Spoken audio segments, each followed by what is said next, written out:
Deuteronômio capítulo 6, versículos de 1 a 9. Diz assim a palavra de Deus: Estes, pois, são os mandamentos, os estatutos e os juízos que mandou o Senhor teu Deus se te ensinassem, para que os cumprisses na terra a que passas para a possuir, para que temas ao Senhor teu Deus e guardes os seus estatutos e mandamentos que eu te ordeno, tu e teu filho e o filho de teu filho, todos os dias da tua vida, e que teus dias sejam prolongados. Ouve, pois, ó Israel, e atenta em os cumprires, para que bem te suceda, e muito te multipliques na terra que mana leite e mel, como te disse o Senhor, Deus de teus pais. Ouve, Israel, o Senhor nosso Deus é o único Senhor. Amarás, pois, o Senhor teu Deus de todo o teu coração, de toda a tua alma e de toda a tua força. Estas palavras que hoje te ordeno estarão no teu coração. Tu as inculcarás a teus filhos, e delas falarás assentado em tua casa, e andando pelo caminho, e ao deitar-te e ao levantar-te. Também as atarás como sinal na tua mão, e te serão por frontal entre os olhos. E as escreverás nos umbrais de tua casa e nas tuas portas. Amém. Ajuda-nos, Senhor, na reflexão deste texto sagrado, que tanto impacto tem gerado geração após geração, alcançando os nossos dias, o nosso tempo, as nossas vidas e a nossa família. Temos a compreensão de que esse texto é vivo e já está operando em nós, através do poder do Teu Espírito Santo. Ajuda-nos a nos manter fiéis àquilo que o Senhor quer que falemos, aquilo que o Senhor quer expressar nesta manhã, Pai. Perdoa os nossos pecados e ajuda-nos em nossas famílias. Em nome de Jesus, amém, Senhor. Queridos, temos falado sobre família. E nós entendemos que, para se construir uma casa, é necessário, primeiramente, cavar e colocar ali os fundamentos, colocar aqueles alicerces, para que depois você possa subir o edifício. Assim também funciona com os nossos lares. Se nós queremos ter lares bem fundamentados, é preciso trabalhar, primeiramente, na sua base.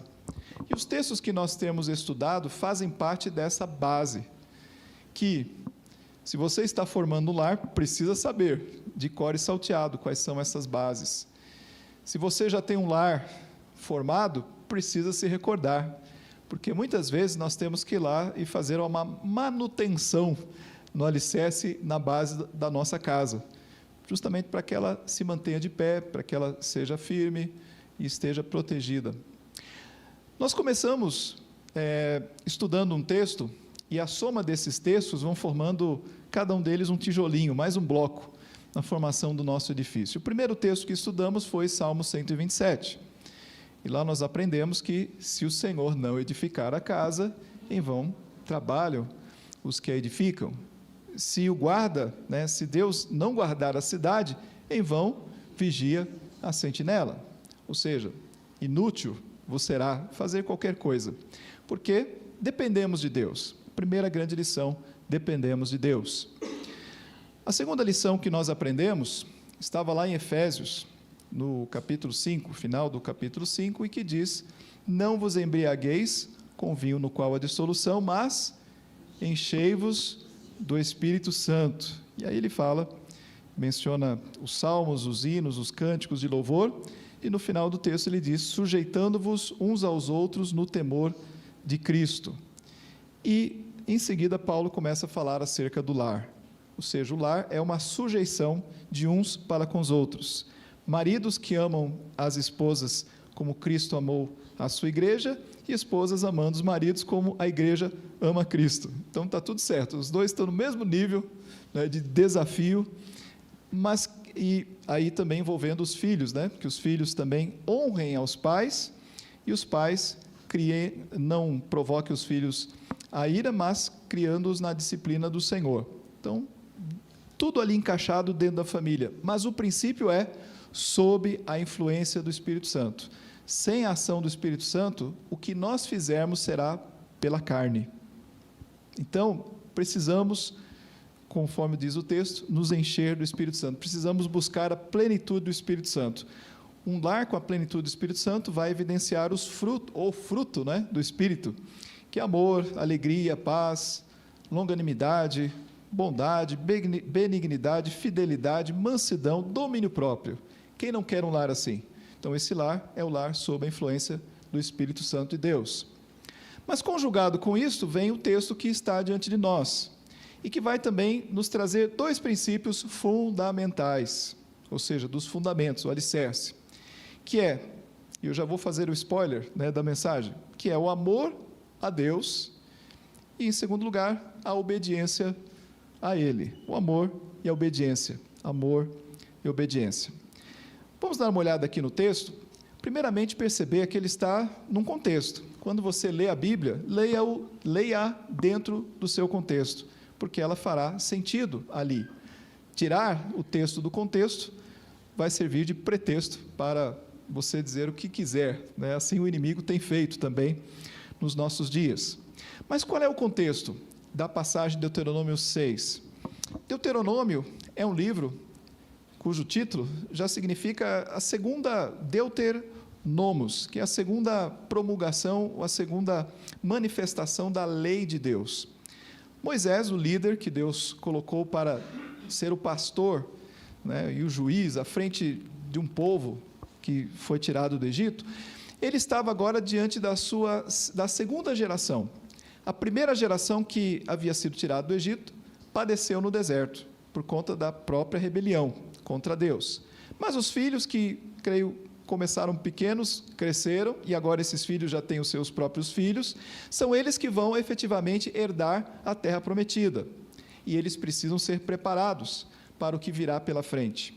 Entenda de antemão, ou olhando panoramicamente, que Deus estava cuidando do seu povo por um propósito muito maior. Lembre-se do chamado de Deus a Abraão, quando ele disse, em ti serão benditas todas as famílias da terra. Para que esse propósito fosse alcançado, era preciso que Deus estabelecesse um povo, ele faria uma grande nação, e que essa nação subsistisse, essa nação pudesse se manter diante da pior ameaça a ela, que seria a sua fragmentação moral, seria a sua destruição como povo de identidade com Deus. Então, Deus aqui, novamente, quis instruir o seu povo para que pudesse ser um povo santo, um povo separado. Há uma ligação com a obra que o Senhor Jesus Cristo fará, porque o Senhor Jesus nascerá exatamente desse povo, como fruto desse povo, e nascerá dentro desses conceitos divinos de como Deus quer que nós sejamos, como povo de Deus. Era o povo exclusivo de Deus, e Deus então estava tratando esse povo como seu pai, como pai que dirige palavras aos filhos para protegê-los do próprio mal que os cercava. Então, no capítulo 5 do livro de Deuteronômio, você pode encontrar aí na sua Bíblia que tem um título dizendo assim, o segundo discurso de Moisés. Agora Moisés vai se dirigir a eles para lembrá-los acerca dos mandamentos que Deus havia dito aos seus pais. E entre esses mandamentos estão ali a tábua dos 10 mandamentos. E ele então vai recordá-los acerca disto. E ali está, você deve ter no título da sua Bíblia, a ideia assim, a repetição dos 10 mandamentos. Então, Moisés conta aqui a história e começa a repetir aqueles 10 mandamentos. Então, é importante que nós nos lembremos deles, porque eles são a base para o entendimento do capítulo 6. Então, o primeiro mandamento e o segundo nós lembramos aqui.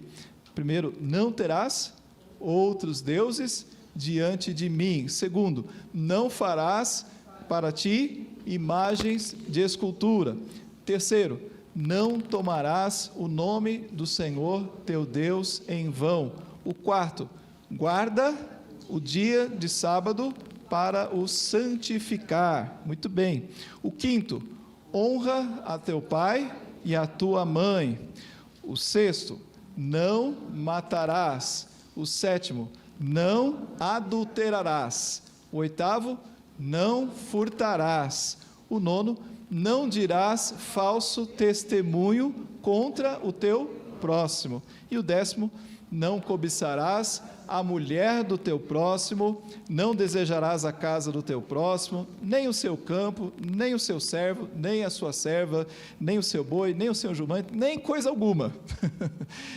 Nem coisa alguma. Ou seja, não cobiçarás aquilo que não é seu. São os 10 mandamentos que deveriam servir de suporte, de estrutura, de alicerce moral para o povo de Deus daqueles dias e, através dos séculos, chegando também aos nossos dias. Sobre esse texto, nós vemos aqui o versículo 29 do capítulo 5, que diz: quem dera que eles tivessem tal coração, que me temessem e guardassem em todo o tempo todos os meus mandamentos. Para quê? Para que bem lhes fosse a eles e a seus filhos para sempre. Ou seja, Deus está, na medida em que Ele apresenta as suas leis, cuidando do seu povo para a sua proteção, para a sua segurança, para a sua alegria, para a sua bênção. Deus está cuidando de nós através da apresentação das suas leis. Leis que representam aquilo que o próprio Deus é. Quando Ele diz, não matarás, é porque o nosso Deus é o Deus da vida, é o Deus da justiça, é o Deus que odeia o próprio ódio, né? O ódio contra um semelhante, e qualquer ação que se faça contra Ele, em qualquer sentido. O Senhor Jesus, lá no Sermão do Monte, vai explicar que qualquer um desses mandamentos não se aplicam apenas no sentido externo, nas vias de fato, como poderia dizer, né? Ou seja, você mata alguém quando você atira nessa pessoa e tira a vida dela, mas basta que o seu coração comece a ser corrompido pelo um sentimento de ódio, ou algum sentimento de separação, algum sentimento de maldade para com o próximo, isso você já vê, então, o pecado tomando conta e quebrando esta vontade de Deus em relação a este mandamento. Então, há uma série de implicações em cada um deles. Mas aí entramos no capítulo 6.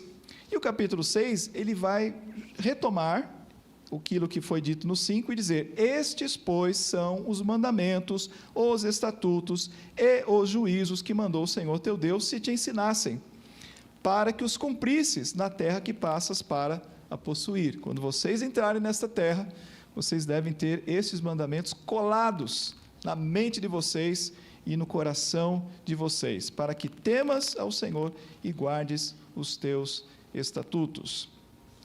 E aqui nós vamos ver 5 imperativos de Deus para a manutenção das nossas casas. 5 imperativos aqui dentro do texto.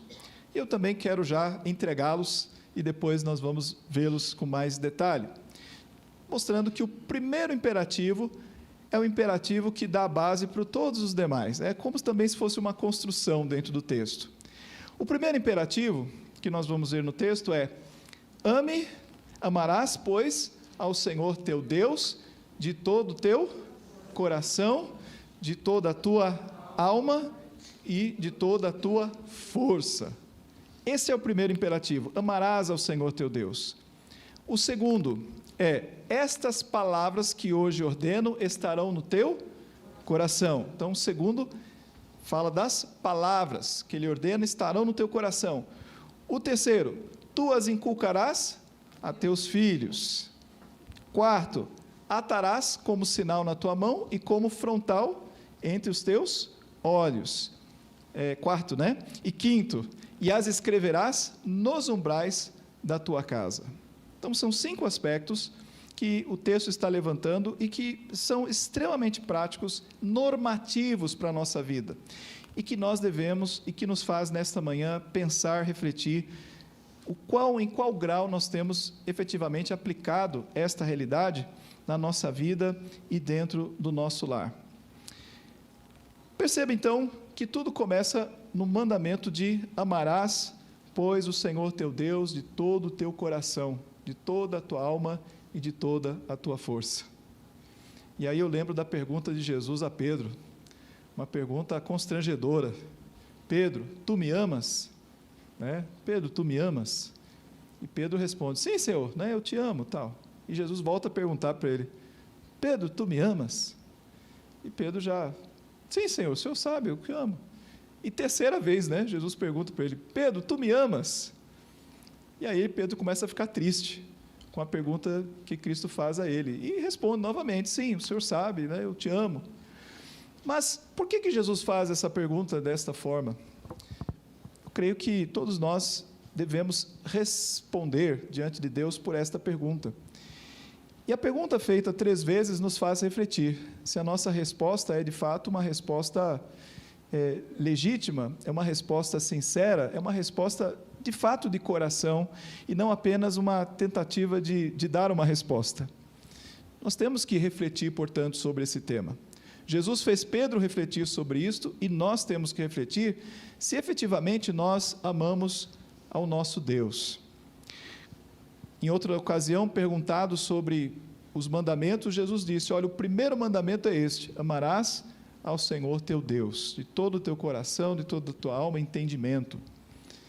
Jesus estava reproduzindo exatamente o texto que está diante de nós, o que mostra a grande importância desse texto para tudo, e inclusive a formação e manutenção dos nossos lares.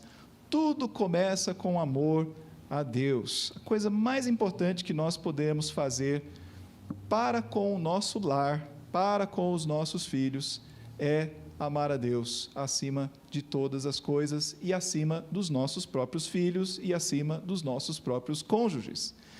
Se nós não entendermos isso, não entendemos a base do que é a construção de um lar cristão. Se não entendermos isso, também tampouco teremos a nossa vida cheia do Espírito Santo, porque um coração cheio do Espírito Santo é aquele que reflete o amor a Deus acima de todas as coisas. Este é um amor ilimitado, é um amor que não conhece, né, fronteiras, é um amor que nos distingue. Entenda aqui uma coisa muito importante, fundamental, que a relação que Deus quer com Ele não é uma relação legalista. Deus não apresenta leis dizendo: toma aí as leis e siga-os, porque se você errar, você cairá num buraco. É assim que a gente anda na estrada, né? Na estrada você vai seguindo as placas. Ai de você se não atentar para as placas e não obedecê-las. Haverá placa cruzamento, entrada proibida, curva perigosa à esquerda, não ultrapasse. Você fala: que placa que nada, né? Eu sei de tudo, eu vou do meu jeito, eu ando na velocidade que eu quiser. Você sabe o que isso vai te levar. Mas não por isso você tem um amor para com as placas, né? Você não para e abraça as placas dizendo: olha, obrigado pelas placas. Elas estão ali por uma função de lei, né? Uma função social. Existe um departamento cuidando disso e você louva a Deus que exista esse departamento, mas não há um relacionamento seu com isso. Mas com Deus é diferente, né? Nós nos relacionamos com Deus e Deus quer que haja da nossa parte uma relação pessoal e uma relação de amor, que tudo aquilo que a gente faça seja fruto desta relação de amor com Ele, e não de um legalismo estéril, frio, baseado numa obrigação. Veja que quem nos chama atenção para isto, entre outros textos, é Paulo, quando ele nos diz assim: ainda que eu fale a língua dos homens e dos anjos, se não tiver amor, serei como o bronze, né, que soa, ou como o símbolo que retine.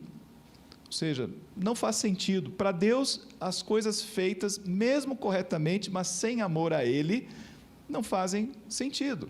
Não trazem para nós a consequência que nós esperamos. Isso nos distingue daqueles que parecem conosco, no sentido de, até se dizem cristãos, veja como isto é interessante, vivem uma vida, vamos chamá-la de conservadora, né, nos costumes. Isso aqui eu não gosto, isso aqui está errado, isso aqui tal, eu gosto da minha família certinha, tal, não sei o que e tudo mais.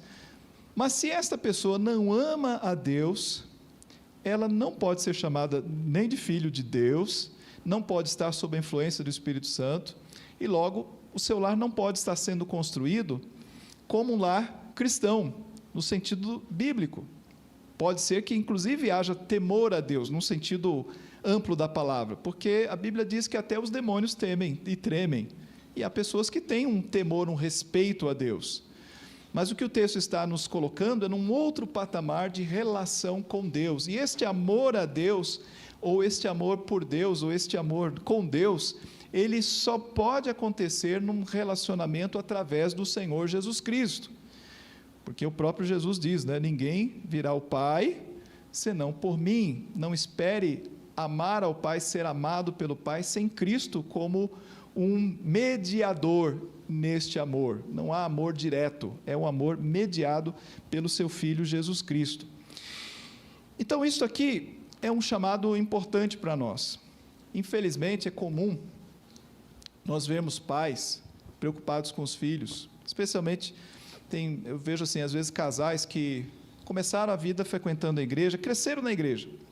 Aí depois, por cargas d'água, se casaram, né? Um casou, né? Se casaram, e aí saem da igreja. Falaram, não, vamos curtir a vida. Mas aí vem os filhos. E aí surgem os filhos e falam, e agora? Vamos voltar para a igreja, né? Porque estão preocupados que os filhos cresçam num ambiente saudável, que eles aprendam as coisas certas, porque o mundo é perigoso, e blá, blá, blá, e blá, blá, blá. Só que isso não faz sentido se os próprios pais não entenderem que são eles que precisam do Senhor em primeiro lugar, que eles devem amar a Deus antes de todas as coisas, que eles devem viver um cristianismo autêntico, legítimo, real, e que se eles tentarem fazer algo parecido com isto, tentarem falsear essa vida com Deus, que mais cedo ou mais tarde, isto vai trazer uma consequência terrível aos filhos. Porque se tem uma coisa que os filhos têm, é detector de hipocrisia. Né? As crianças, elas percebem, elas não são bobas. Né? As crianças, elas sacam, né? Vamos usar essa expressão. Elas veem que os pais parecem uma coisa, mas na verdade são outras. Falam coisas bonitas, mas na verdade vivem outra realidade. E é possível que essas crianças, na verdade, estejam sendo antivacinadas, com uma vacina que vai repeli-las da igreja, porque elas vão dizer, eu não quero esse ambiente de hipocrisia, em que eles dizem uma coisa, me levam para a igreja, falam que eu tenho que agir assim, assado, mas eles vivem uma vida totalmente alheia, diversa a isto. Então, veja que a palavra de Deus, ela é sábia. Deus começa assim, olha, você, pai, deve amar a Deus, né, com toda a sua alma, toda a sua força, né, com todo o seu coração. A expressão aí, ela abarca tudo que é em nós, não sobrou nada que não seja amor a Deus. Isso envolve o nosso intelecto, né, o nosso coração, a nossa força significa o nosso corpo, isto vai englobar o nosso tempo, isso a nossa energia, isso vai englobar a forma como nós gastamos, a forma como nós nos envolvemos nas coisas de Deus, no seu reino. Se dizemos, venha o teu reino, é porque há esse anseio e participativo em relação às coisas de Deus. Queridos, aqui então, há esta pergunta. Tu me amas? Diz o Senhor. Né? Tu me amas? Jesus, em certo momento, disse para uma igreja de Éfeso, através da carta em Apocalipse, né? Tenho, porém, contra ti, que abandonaste o teu primeiro amor. Isso é muito sério, né? Muito severo esta palavra àquela igreja, que aparentemente estava fazendo tudo certinho. Era uma igreja admirável, a igreja de Éfeso. Em outra passagem, Jesus diz assim, este povo honra-me com os lábios, mas o seu coração está longe de mim. Então, quer enganar alguém, não tente enganar a Deus. Né? A gente se engana, mas não engana a Deus.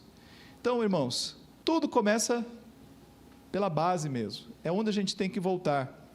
E refletir se, de fato, temos amado ao nosso Deus. O restante vai ser consequência disto. Se você se apega a esse princípio, né, o restante ele virá naturalmente, porque ele é parte disso. A Bíblia é um livro tão precioso, né, poderoso, porque tudo que ela ensina são blocos que fazem parte de uma mesma estrutura. E na medida que você pega um, você vê o outro ali, há uma consistência. Cada texto, você poderia viver só com o Salmo 127, né? Ali apegado àquele texto. Ali está toda a verdade que você poderia aprender, e aí ela seria suficiente para você, né, entender que a sua dependência de Deus. Mas Deus vai além e abre mais uma cortina e diz: olha, você precisa de mim, eu dou o recurso, está aqui o Espírito Santo. Aí você fala: que bom, e olha, o Espírito Santo está te ensinando aqui que você precisa amar a Deus, porque há no seu coração uma tentativa de usurpar este lugar de Deus, né? Cuidado com o seu coração, ele é terrível, ele quer roubar esse lugar de Deus colocando qualquer outra coisa. Você notou que os 10 mandamentos começam exatamente assim: não terás outros deuses diante de mim. E aqui o texto fala: amarás o Senhor teu Deus. Qual é a conexão? É que Deus sabe que o que mais pesa para nós é a fidelidade a Deus. É que há uma tentação contínua de roubar o lugar de Deus. Então, amarás ao Senhor teu Deus de toda a tua força, de toda a tua alma. Essa é a base do próprio amor aos filhos. Os seus filhos e a nossa família, o seu cônjuge, né? O que ele mais quer de você, o que ele mais precisa, né? Na verdade, talvez ele não saiba o que ele mais quer, mas o que ele mais precisa de você é que você seja exatamente alguém cheio do Espírito Santo, que ame a Deus acima dele, inclusive, ou dela, e assim também em relação aos próprios filhos. Tendo esta base, o texto continua. E a segunda coisa é: estas palavras que hoje te ordeno estarão no teu coração. De novo, o texto chama a atenção dos pais para que primeiro cuidem de si próprios e do seu coração. Agora, existe algo tangível chamado palavra. Estas palavras, ou seja, Deus se revela de uma forma vocal inicialmente, foram escritas em tábuas de pedra. A palavra de Deus foi assim transmitida para aquela geração, e ele diz: estas palavras que hoje te ordeno estarão no teu coração, né? Isso é muito mais do que simplesmente a mente. Tudo que vem para a mente passa coração passa pela mente. É preciso que você processe, mas que você guarde no coração. Há uma relação de intimidade, de proximidade. Isso envolve, inclusive, a memorização, porque você não lê a Bíblia como lê o jornal, né? O jornal que você leu ontem agora serve para a gaiola dos passarinhos, né? Serve lá, tem um lugarzinho lá para os animais, porque é texto passado. Mas a Bíblia é um texto que você guarda no coração, porque aquilo vai te sustentar, né? Aquilo que vai manter você lembrando-se das verdades, das placas de orientação, enquanto você caminha adiante e segue adiante na sua estrada. Então, quando Deus diz aqui, guardar, né, para guardarmos a palavra no coração, o que Deus está dizendo é, primeiro, dê ouvidos ao que eu disse, ao que eu falei. O texto de Deuteronômio, ele chama-se Shema, porque a palavra principal nele, destacada, é ouve, Israel, ouve. E aqui Deus está dizendo para você: ouve, né? Ouça o que eu estou dizendo, guarde o que eu estou dizendo. Imagine um pai falando isso para um filho: olha, filho, né, de tudo que você tem que lembrar, ouça o que eu vou dizer agora. Quando um pai fala isso, eu tenho certeza que o filho, né, abre assim os arquivos do coração para guardar aquilo com uma forma muito cuidadosa, porque ele sabe que essas palavras são medidas, são especiais, elas poderão salvá-lo, né, no momento de necessidade. E aqui Deus então está falando isso: essas palavras guarde no coração. E de fato, só existe um meio de se amar a Deus, e este meio é guardando as palavras no coração. Interessante. Amar alguém é se relacionar com ela. Imagine você dizer: eu amo aquela pessoa, mas ao mesmo tempo você não ouve aquela pessoa. Não existe esse tipo de amor. Com Deus isso é elevado, né, a potência, a máxima, milésima potência. O amor a Deus se reflete na nossa atenção para com o que Ele diz aos nossos ouvidos e ao nosso coração. Então ele diz: guarda, né, essas palavras que hoje te ordeno estarão no teu coração, porque são as minhas palavras, palavras de vida. Nós lembramos do texto do Salmo 119, né, que diz: guardo no coração as tuas palavras para não pecar contra ti. Há um propósito para isso, para se guardar a palavra no coração. Entenda que no versículo seguinte, ele vai dizer: inculca estas palavras aos teus filhos. Mas como é que você vai inculcá-las se você não as tem no seu coração? Veja, não é para você simplesmente repassar informação para os filhos, como você diria, leia o jornal. É para você passar o que está no seu coração, o que já fez sentido dentro de você, o que já transformou você, agora você vai transmitir aos seus filhos. E não apenas de uma maneira informativa, mas transformativa, porque isso tem a ver com o molde da sua vida. Porque a gente pode falar a palavra de Deus por fala, por texto, mas nós falamos por ação também. E a gente sabe que filhos aprendem muito mais pela ação do que por palavras. As palavras têm que vir acompanhadas da ação. Há uma conjunção, há uma coerência. Se não houver esta coerência, então se perde a palavra. Então, o amor à palavra, meus queridos, é o fundamento para que você entenda o que virá em seguida. Mais de um texto a palavra diz, que nós temos que prestar atenção nela.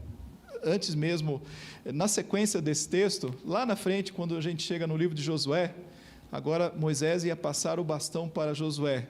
E aí, Josué tremendo assim, Puxa, tarefa muito grande. E o que Deus vai dizer para Josué? Em relação à palavra. Lá em Josué capítulo 1. Isso, Ele vai justamente convocar Josué para meditar nas palavras. Se você meditar nas palavras de dia e de noite, você será bem sucedido, Josué. Então, a mesma orientação é dada a ele: guarda estas palavras no teu coração. Então, irmãos, não há como você seguir no estágio seguinte se você não entendeu esses primeiros dois: o amor a Deus e o guardar no próprio coração as palavras. Você não estará suficientemente capacitado, forte, você não poderá dizer que está cheio do Espírito Santo se não ama a Deus e não guarda as suas palavras. Está tudo interligado. Para que você possa, agora sim, no terceiro estágio do texto, dizer, o texto fala: tu as inculcarás a teus filhos. A palavra inculcar, você sabe, é uma palavra que denota uma insistência, uma consistência, uma constância. É uma maneira de você martelar. A palavra aqui poderia ser martelar também. Martela as palavras na cabeça. Se é uma coisa que as crianças aprendem com rapidez, é o que não presta, infelizmente. Você manda a criança lá para a creche, no dia seguinte ela volta e palavrão. Onde você aprendeu esse negócio, menino? Aprendeu na primeira ouvida, ela já volta falando.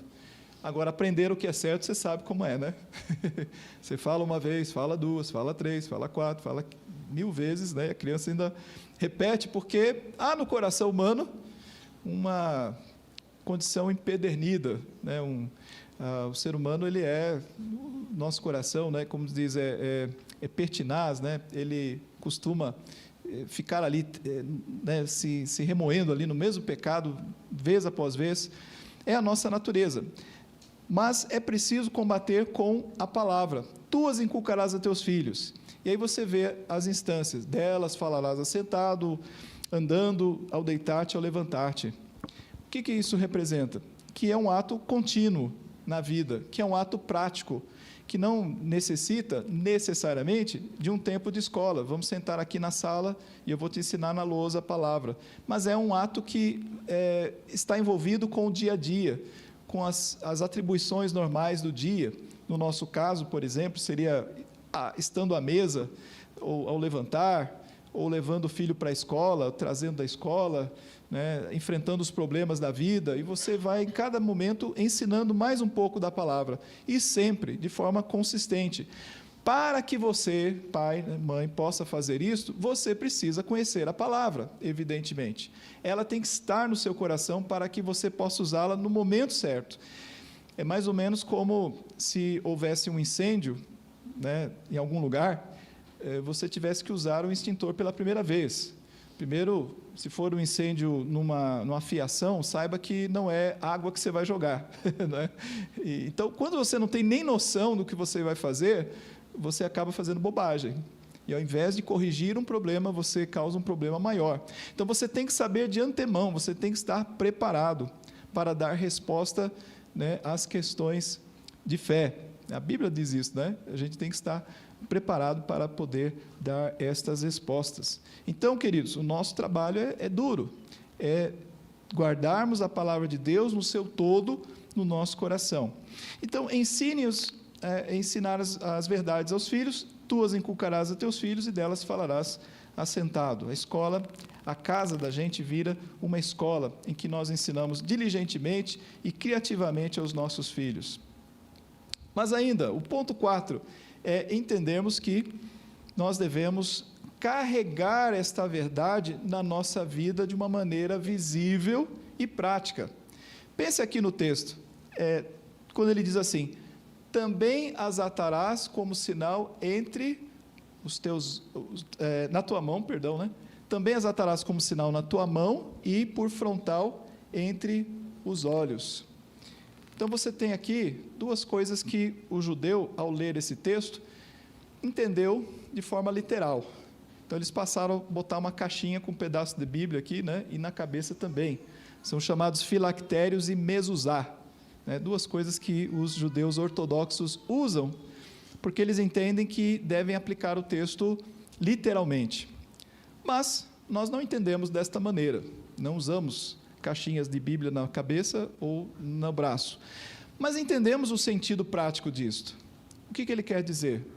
Que nós devemos viver de forma coerente com a palavra de Deus no nosso dia a dia. Onde quer que você vá, você vai usar a palavra de Deus para te orientar naquilo que você vai fazer, na forma como você vê as coisas, naquilo que você pensa, nas suas decisões.